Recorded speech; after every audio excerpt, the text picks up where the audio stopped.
Hello and welcome back to Eye on Marvel. My name is Peter Levi, and today we are doing a deep dive on Falcon and the Winter Soldier, Episode 4.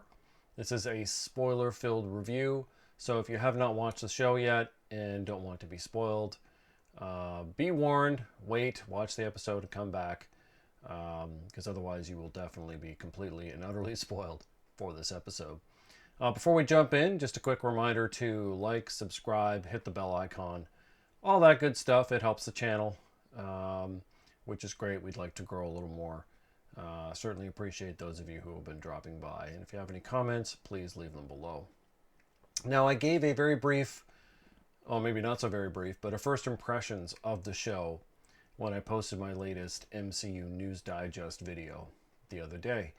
But I'm going to be going much deeper down the rabbit hole about what I think about this episode and the show in general thus far. On the whole, episode 4 is an improvement on episode 3.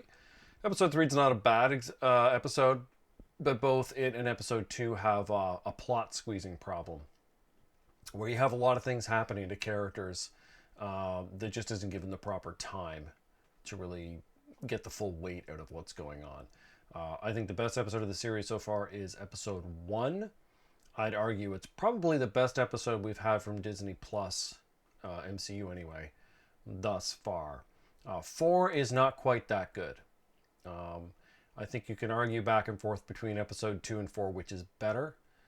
Probably 4 is going to win out that battle, but that's kind of where it is. It's still too early to say how it's done with the public. We know, for example, that episode 1 had a very big spike, a bigger initial audience than WandaVision, and then took a big nosedive down in episode 2. Worldwide, bumped up a bit for 3, although in the US it continued to decline. It's too soon to say yet. The way data gets released on things like Google Trends or whatever, it takes a few days for that stuff to actually appear in a comparative manner. I'm curious to see. Episode 4 had some pretty evocative moments, but were they enough to drive up interest? I suspect it's gone up a little. How much? Hard to say. We'll have to wait and see. So broad strokes, good episode, better, an improvement, I should say, on 3. We do not have the plot squeezing. So for the most part, events that needed time were given the time. There are some exceptions. This show does indeed have systemic problems. I thought they might go away, but we're at the point where there are things, and they're somewhat similar to WandaVision, but there are things that just don't work the way as they're intended. I'm not sure how apparent or impactful that is to John Doe casual fan. I'm just not sure. But at least for me, it does have flaws. Doesn't prevent it from being a good show. It doesn't prevent it from being something that I look forward to seeing. But yeah, it's been a little rockier than episode 1 made me think it might be. I thought we were going to get something up at that best of Marvel Netflix level, and we're not quite there yet. And we'll get into that in a second. I do want to point out that Marvel has done really well with the casting of Wyatt Russell. When I saw that he was cast, I thought this might have been a favor to his father. Obviously a much more famous and reputable actor. For those who don't know, Wyatt tried to become a professional hockey player. That's his beginnings, and then he transitioned to acting. But his performance as John Walker has been excellent, even in pretty limited screen time. And you could argue, has he been asked to do that much? I think, particularly for someone who is not really known as a great actor, I think he has been asked to do quite a bit. And I'm sure people will disagree with me on this, but I think he's done better with range than Anthony Mackie has. Although I'm not going to blame Mackie for that. I think that's the writing. It's a very interesting journey. I'm going to dive into that a little bit later on. Other than that, sort of broad points, we get good action scenes here, as you would expect from Derek Kolstad, who wrote the John Wick films. There was plenty of them in episode 3, but in episode 3, they were kind of pointless. It was just action for the sake of action. Here, the action does what it's supposed to. It helps tell the story. So I thought those are pretty well done. Overall, performances in general are good. Our problems that we run into are largely down to the story, more so than anything else, and that's on showrunner Malcolm Spellman. So let's kind of break it down initially before we dive in deep. So we open up with a brief flashback in Wakanda. Just a little character moment for Bucky as he realizes he's finally over the Hydra brainwashing. And then it transitions back to him having a discussion with, I still don't know if it's AO or IO. It's probably both wrong. But the Wakandan who he's talking to. And she agrees to give him 8 hours with Zemo. But, Zemo is why she's here. Now, keep that in mind, because we're going to find out that was a poor setup later on in the episode. So 8 hours. So he goes back and immediately lets Zemo know, look, the Wakandans are here for you. We get our first reaction to Zemo killing Nagel was sort of an aside from Falcon, but it's not followed up with any specific consequences being mentioned for him. You think a capital crime in a foreign country might have some dire consequences for Zemo, but none of this comes up. It has no resonance. Bucky doesn't say anything about it. So I still feel like the reaction to that is not what it should be. Then the group learns that Kellyman has gone to killing. By the way, I refer to her as Kellyman instead of Carly Morgenthau because to me Kellyman's just a lot easier to say. And Carly, I don't know, personal preference, but yeah, that's who I mean. The leader of the Flag Smashers. So that she's killed some people and is making demands now. The implication being that the Flag Smashers formerly have not made demands, which is interesting. Normally when you have a cause, you don't just do actions to support it, but you do you want your message out there, and you are going to, you'd think you'd want the GRC or someone to make changes so that you're not forced to do these things. But apparently this is the first time. And Zemo then talks about the serum and relates it to supremacy. Comparing it to the Nazis, among other things, which I thought was interesting. Also kind of funny to have him talking to Falcon about that. He does accept that Steve Rogers is an exception to the rule, and I think the only reason this is brought up is to make room for Falcon in case he takes it. Then he can be another exception to the rule. Now, of course, this is Zemo talking. Are we supposed to take Zemo at his word? I don't think so. But it's interesting nonetheless. Zemo in general, and obviously the acting there is top notch, but he's had an interesting little, it's not an arc because he hasn't changed, but his perspective has added a lot more to the show than I would have thought. We then transition to a short Flag Smasher scene where they're listening to the radio and getting upset by what the GRC is doing or not doing. Then we go back to Falcon and Bucky asking questions, trying to find out where Kellyman is by trying to find out where the funeral is. Why the GRC has posted signs in English for Sokovians in what is Latvia is a mystery I don't think any of us will solve outside of lazy, but that's what we got. It's not made clear. I'm fighting off a sneeze, sorry. It's not made clear why the GRC isn't fulfilling its promises. So one of the big flaws in the show, I'll get into that more later. Regardless, Zemo finds out what's happening by bribing a kid with candy. And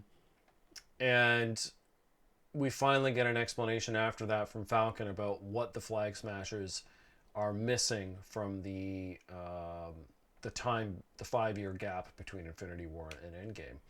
And he reiterates it's world unity, people being given places to live, jobs, etc. And he puts forward a defense of Kellyman's actions so far, saying she has good intentions. I think he actually says honorable intentions. It's the same thing. It's a terrible argument. It's really bad. And I'll get to, I think, why he does this later on, because we know what the road to ruin is paved with. But Zemo admits after this that he knows where the funeral is, but he doesn't want to tell them in order to make sure he remains useful so they don't have to get rid of him, which is a correct assertion. Bucky tries to threaten him. Falcon talks him down, calls Sharon, who conveniently has satellites available, which he uses to track John Walker. transition back to the Flag Smashers, where they're discussing whether what they're doing is right or not, and whether it's right to make more super soldiers. One of the guys compares Kellerman to Captain America, which is hilarious. Clearly not the case even to him, but I think again the purpose of this is to lay the groundwork for Falcon as Cap, not so much Kellerman. We go to a short scene where Walker and Hoskins arrive, having found them.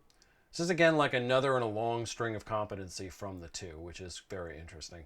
And Walker wants to arrest Kellerman for obvious reasons. She's just killed a bunch of people. Falcon wants to talk to her instead. He brings up his past as a counselor, which is something we haven't heard about since Captain America: The Winter Soldier. And Walker goes the other way and says that, if she's suffering from PTSD, that could make her even more dangerous, which is another good point. But Hoskins supports Falcon's idea, so Walker says okay. We then transition to the funeral scene. This doesn't work for me at all. It has the same problems as the deathbed scene in the previous episode. You can't get emotional over a character you don't know. It doesn't matter what other people do. It's just not evocative. From there, Falcon talks to Kellerman while Walker is getting impatient. He expresses frustration because he doesn't have the physical advantages Bucky does from having received the serum. And he anticipates his partner's death by asking Bucky if he would want Falcon's blood on his hands if Kellerman snaps while they're talking. Bucky doesn't really have a response to that. So Falcon throws Zemo's supremacy argument at Kellerman. She disagrees. But before their conversation can fully finish, Walker shows up to arrest her because the time limit is up. Kellerman flees. The unintended Zemo escapes. This is a pattern. And he finds her before they do, tries to kill her, gets distracted by the serum. He destroys all the vials but one while she escapes. Walker then knocks Zemo out, finds the one capsule he missed, and pockets it. Then we go to a short scene with the Flag Smashers again, where they have to deal with the fact that the vials are destroyed. They get threatened by the power broker again. Kellerman talks about how she thought they've all been chosen somehow. They're sort of fated to be the Flag Smashers. Well, it's an odd thing because we don't really have a sense of that before, but it is what it is. And she decides she wants to kill Walker. She wants to kill Walker because he's a symbol. Now, he has nothing to do with the GRC as far as we know. So presumably the reason she wants to kill him is because he's a national symbol. He's Captain America. He's not Captain the World. It's still an odd thing for her to do, but sure. We then get a more substantial scene. Zemo asks Falcon if he could take the serum. He says no. Maybe he won't. We'll see. Zemo then repeats his disdain for super people. Bucky says Walker's crazy. This is really interesting. I went over this last episode. There's no evidence of that. Temperamental, yes. Crazy, we've had nothing about him that's been crazy yet. But it's what we, the audience, are supposed to think. Walker then demands Zemo. He has every right to do that. And what is Zemo for anymore, right? He gave him the information for the funeral. He doesn't actually have a use anymore. The duo don't want to do that. So he suggests to Falcon that they punch it out. Classic hero fashion. But the Wakandans show up. Now, we recall the only reason they are here is because Zemo killed King T'Chaka. So that's what they're there. They're there to get Zemo. Instead, because they don't like how Walker's talking to him, which to me came across as awkward, not rude, they start a fight in which Zemo escapes. So that the Dora Milaje has failed twice now, but the second time because they're dumbasses. So they beat everybody up because I guess that's what has to happen if the Dora Milaje are there. And the result of this is Walker is deflated because this is the first time he's lost to someone who's not a super soldier. And this is sort of the final push for him to take the serum he's just gotten hold of. Not the final push, that's about to come. So we break from that to a scene with Hoskins and Walker where Hoskins is like, yeah, I would totally take the serum. And so, if you had the chance, you should as well. So this is the clincher for Walker. Walker himself is dismissive of his military awards, believing that without the serum, it really limited what he could do. and that he thought being Captain America would give him a chance to actually do things that would truly help people. So his intentions are very honorable here, and this is after we're told he's crazy. Go figure. We then have a short scene where Kellyman calls up Sarah, Falcon's sister, threatens her and her family. Bucky comes to meet. Falcon comes to meet. He brings Bucky, though he's not supposed to. And Kellyman tells him that she wouldn't kill him because killing him is meaningless. He doesn't represent anything, which I thought was a hilarious burn. She then tells Falcon he can join her or just leave her alone. I don't think we were really prepared for her having taken that line, but I can live with it. That's okay. Then Sharon tells Falcon that Walker's on his way. He and Hoskins arrive. Hoskins gets captured. Walker pursues. Falcon joins him to help with the rescue. Pardon me. Hoskins escapes. He frees himself. And then all four are fighting the flag smashers. And Kellyman kills him. Punches him. Dead. And this makes Walker snap. He chases after. He doesn't find her, but he finds one of her cronies and kills him with the shield. And that's where our episode ends. To me, it's the most evocative scene we've had in the show. And it'll be interesting to see where they go with that. I'll delve into that a little more. But that's our episode. So there's a few things I want to dive into a little further. I had speculated in my prior review that Hoskins would die. That they cast an older actor. Clay Bennett is 49. Giving him no substance as a character at all. He is there to be Walker's buddy, to offer him advice and be supportive. That's what he does. So that makes killing him much easier. There's no Hoskins storyline you have to worry about. There's no future for Clay Bennett. He's there to die. He dies. And this gives us John Walker's moment of failure. I wondered what it would be. But when I speculated Hoskins would die, this was the kind of thing that I thought would be the motivation to take him to the point, past the point of no return. So we're clearing our way for the inevitable coronation of Falcon as Cap. And I have to say at this point, we're 4 episodes through, just 2 more to go. Before the show started, I was really happy they'd made the decision to have Falcon say no to the shield just being given to him, as it was in Endgame, and earning it. I thought that was really smart. Marvel's had a tendency to just hand people things. You got that with Carol Danvers and Captain Marvel. You saw it with Monica Rambeau in WandaVision. Handing people powers, to some extent too with Wasp as well. Handing people powers without them doing stuff to earn it is a bad idea. It means they haven't had to overcome something to earn it, so that you can respect the work that they've had to put in to become that person. The flip side, of course, is the Hulk is handed his powers, but his powers cause him all sorts of trouble. That's your other approach that you can go with. That's a bit like Bucky, although the serum was forced upon him. But still, you've got to do one or the other, or the characters just become Mary Sue's. So for Falcon, he's not being handed power per se, or at least he hasn't been yet. But what has he done to earn the shield? Really nothing yet. Steve gives it to him. He gives it up. Walker gets it, and then Walker's going to fail with it. But we still need a moment where he earns it. And I don't know if the show has that in it. I'm not sure. I've been underwhelmed with Falcon's story. It's had some good moments. But it hasn't had as much punch as I was hoping it would have. So there's still time for that to change. These are long episodes.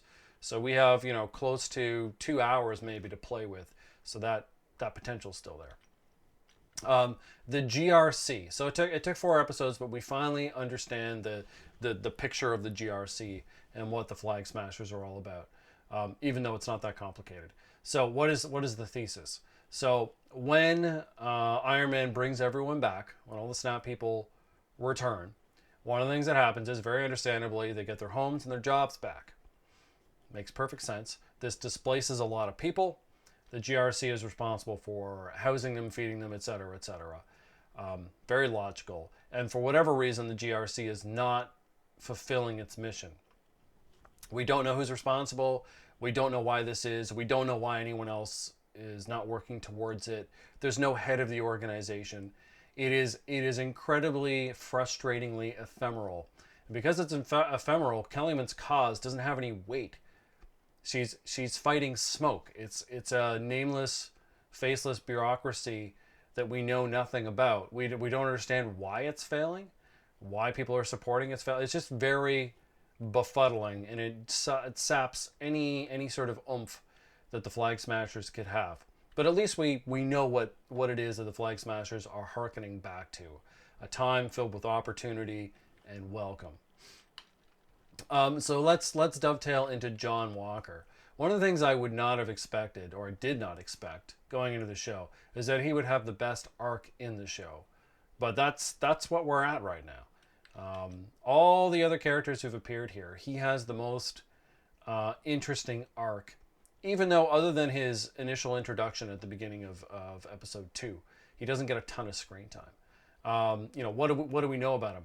Well, we know he was a soldier. He's considered a war hero, but he himself doesn't put much stock in that reputation because he feels like he could have done just so much more. And that he wants to do more. He wants to do good, which is why he decides to become Captain America. Then as Captain America, he's rejected by the people he goes to for help, namely Falcon and Bucky. They just continually reject him over and over again. He and his partner Hoskins are smart. They make correct deductions over and over and over again. We do see hints of his temper, but all of that is based on frustration from the fact that people just don't want to accept him. From there, we go through this process whereby his limitations are made painfully obvious to him. He doesn't have those advantages that Steve Rogers had. And in this back and forth wrestle for authority between he and Falcon and Bucky, his partner is killed. He takes the serum prior to that, because of his inability to match up to what he wants to be able to do those good deeds. And then, of course, he snaps and he kills someone.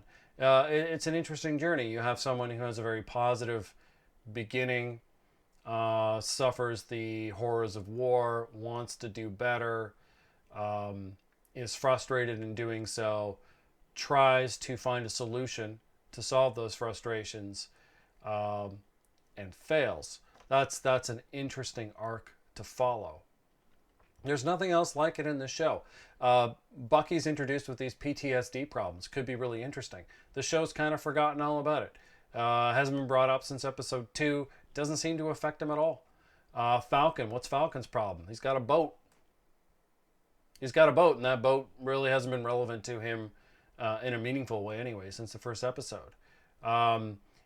So you've got your two leads, you give them a nice setup, and then you're just ignoring it because there's stuff going on. It's really bizarre. But the thing is, I don't know how other people have reacted to it. You can't lean on the people who cover Marvel because they just give you the reaction that Disney would like them to give you. And if you're supposed to hate John Walker, you hate John Walker. If you're supposed to like so and so, you like so and so. It's very. I've talked about this before. I have a draft of an article too about how monolithic and kind of boring the opinion you get from the talking heads who cover Marvel are. But at least for me, the Walker journey has been very interesting. Where they're going to go with it, I don't know. You would think taking him on to be a U.S. agent and then going on a redemption for having failed would be the interesting thing to do. But we don't know that. As again, the whole point of all this is Falcon is Cap. So you want to run away from anyone else who could potentially fill that role that your fans might be like, wait a minute, we'd rather have this person. So it'll be interesting to see what they do. One of the other interesting things to me is, now that we're 4 episodes in, the show has worked very, very hard with limited screen time on Erin Kellyman's character to make her seem as positive as possible despite murdering innocent people and threatening children. It just continually works to try to give her excuses for like, well, she's got those good intentions. She wants to do well, etc., etc. To me, this has just fallen, it's gotten worse and worse It's not particularly effective. The character herself is unfortunately not very interesting. And I'm not sure if she's actually going to suffer for her poor choices, or if she's just going to be, naughty finger, go stand in the corner for a few minutes and then you're okay. I don't know. I feel like what the show wants you to do is to feel that sympathy so that she can have a redemption arc. But it just hasn't done the work. The Flag Smashers are so, like, it's such a dull group because you don't really understand what they're dealing with. It's not made interesting. None of the other Flag Smashers are interesting. They live, they die, who cares? It doesn't seem relevant. Why she's their leader is never really addressed, not concretely. Like, why does she get to make the calls? Who knows? But yeah, I'll be curious to see, because what I think the show should do is, this is somebody you send to jail. This is somebody who, good intentions or not, they've gone past the point of no return. Bringing food and supplies to people is nice. None of that requires violence. But I just don't think the show is going to go there. I just don't think they have it in them. The other thing that I just sort of dawned on me as I was watching the episode was just sort of how poorly Falcon and Bucky have been shown in the show in terms of what they've done in making smart decisions. I went through some of them in the article. So Falcon thinks he just knows better than his sister. He's going to get them a bank loan because he's an Avenger. That fails. And that failure just keeps resonating in bad things happening to him. His cover gets blown in Madripoor because of it. His sister is then leveraged for Kellyman to threaten him. Both characters reject Walker for completely selfish reasons. This ultimately just causes more and more problems. And they're basically boiled down to, well, he's crazy. But they rejected him long before they came to that assertion. It's very strange. I imagine it works for a lot of people, but I found it odd. I think they should have provided better reasoning than Steve said the shield should go to Falcon as a reason to just, wave somebody off. Despite a career in the military, Falcon, it's only just dawned on him that the U.S. military has some questionable past when it comes to racism. I mean, in the show, of course, they only really focus on what happened to Isaiah Bradley, but that's one for me. Now, that's a meta concern, all right? That's not within the MCU, but that's one of those things where I was like, really, at this stage, he's just figuring it out? It's a little silly. So they break out Zemo, which pisses off the Wakandans and gets them into trouble later. Zemo keeps escaping from them. They let him kill Nagel. They fail in Madripoor. They need Sharon to save them. Because they piss off the Wakandans, that allows Zemo to escape again. It also helps flip Walker, make him go crazy, as does their unwillingness to work with them. Like, they've had to be saved so many times in this show. They've required the help of others so many times in the show. They don't come across as very self-reliant at all. It really diminishes their potency as effective protagonists in the story. There's still time for that to change. They've also lost a lot of their fights. It's quite surprising. There's still time to change that, but I feel like it really does draw away or pull back from their effectiveness as leads. If they're constantly needing help, if they're constantly making decisions that don't turn out well, if they're constantly failing, it's really hard for people to get behind you when that's the case. It would be different if they were failing because of overwhelming odds, but so often just their own poor choices are causing them to fail. It's a weird approach. I don't know how it's being received. But yeah, it was just something that dawned on me as we got to this point. So again, I've said this every review, always easier to criticize. There are still plenty of things that have worked well. Some great performances. Zemo, I said it before, fantastic. John Walker, much better than I expected. Clay Bennett as Hoskins. I mean, he wasn't given anything to do, but his performance is fine. Sebastian Stan's been great. Mackie, I mentioned earlier, I don't think his material's been particularly good, but he's done what he can with it. So performance-wise, it's there. The writing on the whole, as in the dialogue and whatnot, has largely been on point. The issues here are story. I felt for the most part the same way about WandaVision, where you've got some sloppiness in the way a story is put together. Earlier in episodes 2 and 3, it was just too much plot being squeezed through too small a time. Here, I just think it's paying for story decisions that were made at the beginning, where you have limp antagonists whose cause is confusing. You've got a pair of protagonists who don't like another pair of protagonists for, meta reasons essentially, which for me isn't that effective. Yeah, it's been an interesting mix of things. And while I still think the show is better than WandaVision, I don't like it as much as I thought I would after the first episode. First episode, I was really jazzed. Instead, I've been going more down to, like good, but, dot, dot, dot. And I'm hoping the next couple episodes really blow me away, because you can do a lot with the time left to at least make Falcon becoming Cap interesting and not just noteworthy, but something you can really embrace. You can give Bucky a story. I don't know what the hell his story is.